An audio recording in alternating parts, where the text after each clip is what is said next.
నమస్తే, welcome to our channel. నేను మిషాల్ని. ఇవాళ నేపాల్లో చిక్కుకున్న తెలుగు వారిని సురక్షితంగా వాళ్ళ ప్రాంతాలకి చేరుకోవడానికి మంత్రి నారా లోకేష్ గారు ఎంతో కృషి చేస్తున్నారు. దీని మీద పూర్తిగా విశ్లేషించడానికి మనతో పాటు స్టూడియోలో ఉన్నారు ప్రముఖ రాజకీయ విశ్లేషకులు అడుసుమల్లి శ్రీనివాస్ గారు ఉన్నారు. వారిని అడిగే విషయాలను తెలుసుకునే ప్రయత్నం చేద్దాం. నమస్కారం సార్. నమస్కారం అండి. సార్, ఇప్పుడు లక్నోకు నుంచి హైదరాబాద్కి తీసుకురావడానికి ప్రత్యేక ఫ్లైట్లు ఏర్పాటు చేశారు మంత్రి నారా లోకేష్ గారు. అసలు ఏం జరిగింది నేపాల్ అంటే ఏం చెప్తారు సార్? ఇప్పుడు యాక్చువల్గా నేపాల్ మన ఆంధ్ర నుంచి అయినా లేకపోతే ఇండియా నుంచి ఎవరైనా వెళ్తే టూరిస్ట్ ప్లేస్ కింద వెళ్తూ ఉంటారండి. హిమాలయ సానువుల్లో ఉన్న దేశం కాబట్టి ఫక్తు హిందూ దేశం, అది ప్రత్యేకత. ఒక రకమైన సుందర మంచు కొండలో ఇది దాన్ని ఎంజాయ్ చేయడానికి సాధారణంగా మా నేపాల్కి ఎక్కువ మంది టూరిస్టులుగా వెళ్తారు. అక్కడ వ్యాపారాలు చేసి అక్కడ ఉద్యోగాలు స్థిరపడిన వాళ్ళు తక్కువ ఉంటారు, కానీ మామూలుగా ఎక్కువ టూరిస్టులు ఉంటారు. ఇది అలాగే టూరిస్టులు వెళ్ళారు. అనుకోకుండా అక్కడ నేపాల్ ఈ అల్లర్లలో చిక్కుంది, హింసాత్మకంగా మారిపోయింది ఆ గొడవలన్నీ కూడా.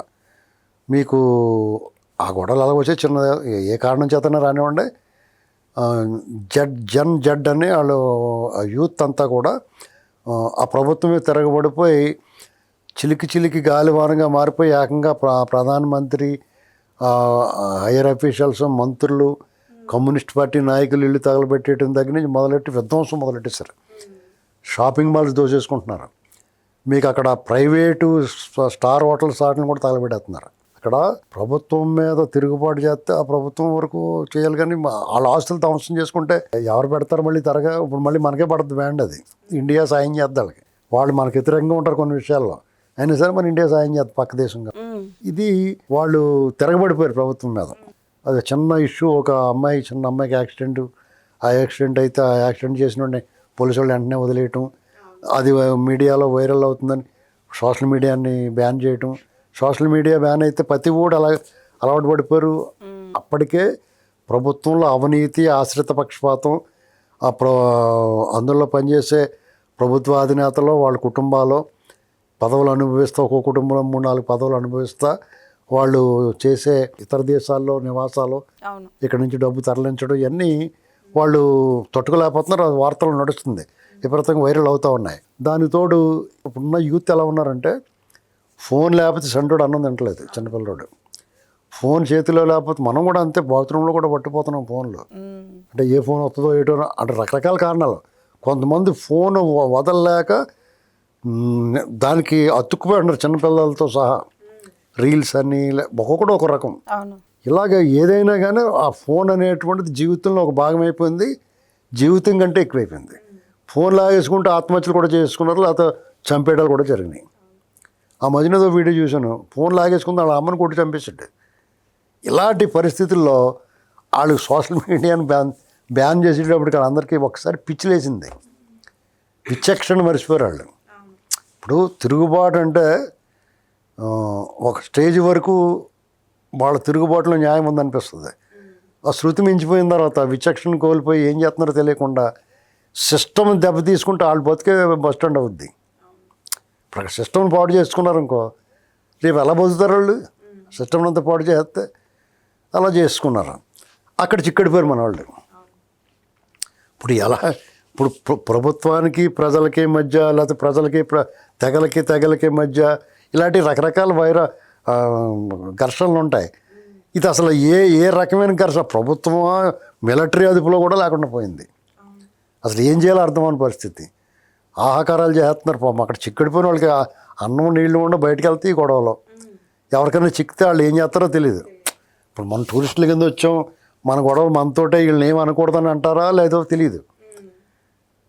అలాంటి పరిస్థితుల్లో లోకేష్ గారు కరెక్ట్గా అనంతపూర్లో సూపర్ 6 సూపర్ 8 కార్యక్రమం, అక్కడేమో ఆ కార్యక్రమం పెట్టుకున్నారు, ఇక్కడేమో ఈ విషయం. అప్పుడు ఏం చేశారంటే, ఇంకా ఈయన ఆర్టీజీఎస్ ద్వారా అక్కడే కూర్చొని అధికారులందరినీ అలర్ట్ చేసి అక్కడ మన భారత ఎంబసీ రాయబార కార్యాలయంతో కాంటాక్ట్లోకి వచ్చి భారత ప్రభుత్వం సహాయం తీసుకుని అక్కడ మన టీం అంతా అధికారులు, అక్కడ కొంత మిలిటరీ అధికారులతో మన వాయుసేన, మీకు నేపాల్ వాయుసేన, ఎయిర్ ఫోర్స్ వాళ్ళతో మాట్లాడి మరి ఎయిర్ లిఫ్ట్ చేయాలని కొంతమందిని అక్కడ ఒక హోటల్లో ఉన్న వాళ్ళైతే కాఠ్మండు ఎయిర్పోర్ట్కి 1 కిలోమీటర్ దూరంలో ఉన్నవాడు బాబు మాకు ఎలాగ రావాలో తెలియదు, భయం వేసేస్తుంది మాకు అని బాధపడుతున్నారు. ఇలాగ వాళ్ళందరినీ భయపడి ముందు ధైర్యం చెప్పాడు. ఒక నాయకుడు, మన నాయకుడు మన కోసం ఉన్నాడంటే అది చావైనా రేవైనా కానీ ఓ ధైర్యం వస్తుంది. ఇప్పుడు అగమ్య గోచరం అయిపోయి ఏమైపోతామో తెలియదు, భయాందోళన గురైన వాళ్ళకి ఆ ప్యానిక్ సిచ్యువేషన్లో చచ్చిపోతారు, ప్యానిక్ అయిపోతారు.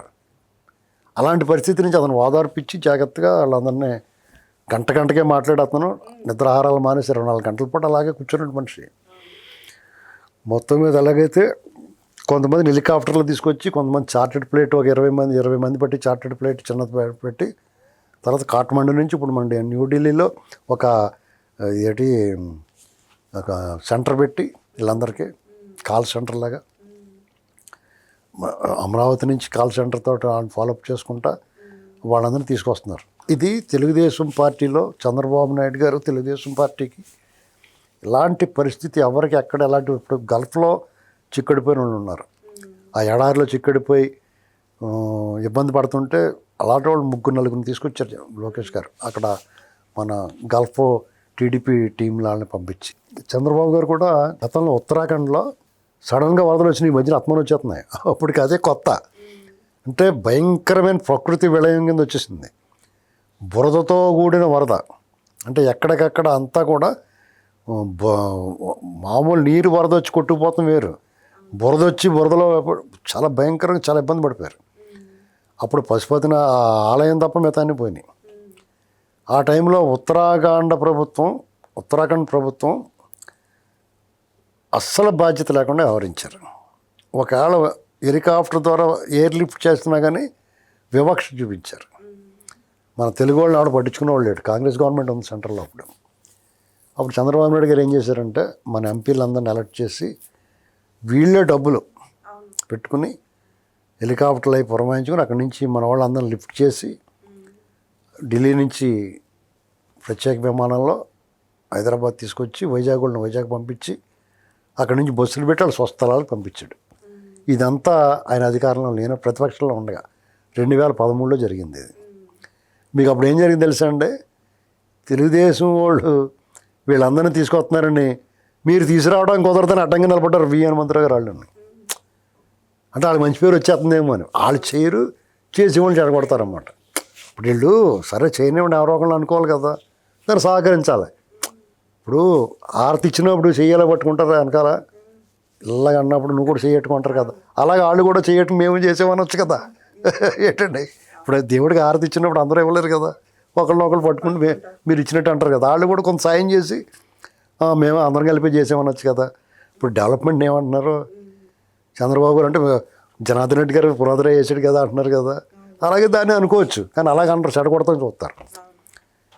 ఇప్పుడు కూడా ఇంకా నయం, జగన్మోహన్ రెడ్డి బావిలో దూకు, గోడకి దూకు ఇలాంటి మాటలు మాట్లాడుతున్నాడు. కానీ నేపాల్లో చిక్కుపోయారు, వాళ్ళ పరిస్థితి ఏంటనేటువంటి కనీస ఆలోచన లేని, మానవత్వం లేని, మృగంలా మారిన మనిషిలా మాట్లాడుతున్నాడు. ఇలాంటి నాయకులను పెట్టుకుని మనం వీళ్ళు ఎలా ఈదుకు వస్తున్నారో తెలియట్లా. ఇప్పుడు లోకేష్ గారిని చూసి జగన్మోహన్ రెడ్డి తల ఎక్కడ పెట్టుకుంటాడో, ఆ కుర్రోడిని చూసి నేర్చుకోవాలి కదా.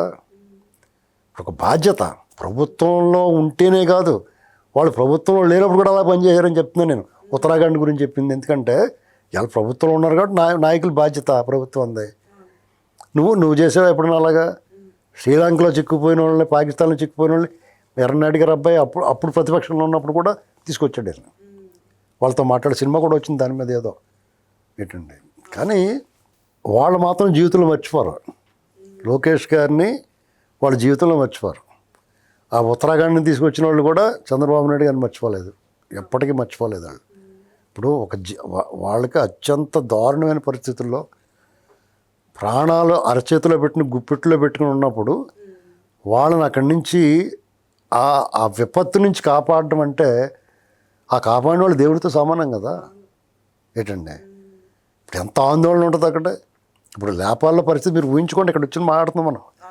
ఇప్పుడు అదే హోటల్లో కూర్చుని వాళ్ళు కింద తగలెట్టేయటం, కొట్టేస్తున్నారు, రాళ్ళు ఇచ్చి కొట్టేస్తున్నారు అనుకోండి.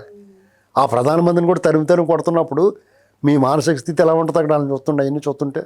ఇప్పుడు ఎంతమంది ఉండొచ్చు సార్ తెలుగు వాళ్ళు నేపాల్లో ఇప్పుడు చిక్కుకుపోయిన? 280 చిల్లర ఉన్నారండి. గుంటూరు జిల్లా వాళ్ళు ఉన్నారు, మంగళగిరి వాళ్ళు ఉన్నారు, శ్రీకాకుళం వాళ్ళు ఉన్నారు, అందరూ ఉన్నారండి రాష్ట్రం. ఇప్పుడు ఇక్కడ మిగతా రాష్ట్రాల వాళ్ళు ఎవడో కూడా దీని గురించి పట్టించుకుంటలేదు.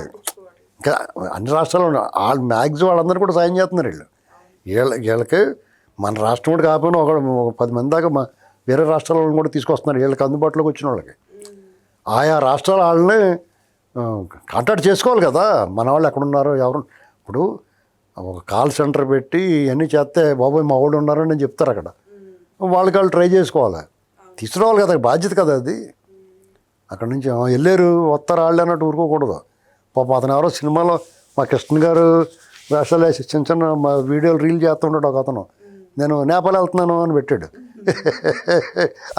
ఇవి అలాగరా బాబు, అక్కడ అంతా గొడవల కింద చాలామంది కామెంట్లు పెట్టారు. మొత్తం వెళ్ళనే లేదు, వెనక్కి వచ్చాడు. నా టెన్షన్, అతను ఏమైపోయాడని టెన్షన్లో ఉన్నాను నేను.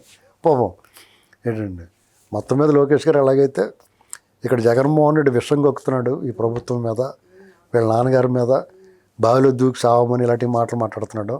అసలు బాధ్యత లేని, రాజకీయాల్లో అసలు ఉండకూడని, రాజకీయాల్లో ఉండడానికి అసలు అర్హత లేని జగన్మోహన్ రెడ్డి వీళ్ళ మీద విషం కక్కుతుంటే, చంద్రబాబు నాయుడు గారేమో వాళ్ళు ఇప్పటివరకు ఏం చేశారో సంక్షేమ కార్యక్రమాలు చెప్తా, దసరాకి మళ్ళీ ఇంకో మిఠాయి బాటలు అని చెప్పాడు ఆటో డ్రైవర్లకి 15,000.